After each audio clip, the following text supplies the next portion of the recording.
Hello, home shoppers. This is your realtor, Cecilia, and your friend, of course. Today I'm at an open house in Vail. It's a nice small community, and I wanted to show you, if you wanted to come, the entrance is it's got a keypad, as you can see right there. And so when you come in off the main street, it's this little cul-de-sac there. You'll have to enter a code on the keypad, and on the keypad itself I have my phone number so that you can call me directly on my cell phone, and then I'll let you in through this very secure gated community, and then you can just follow the open house signs. It's really literally around the corner. It's very, very easy to find.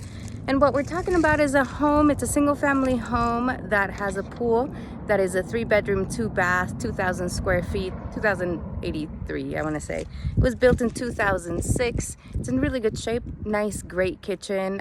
I'll show you in a minute when I get in there. But for the meantime, I just wanted to show you how to get in if you wanted to come in. Bye.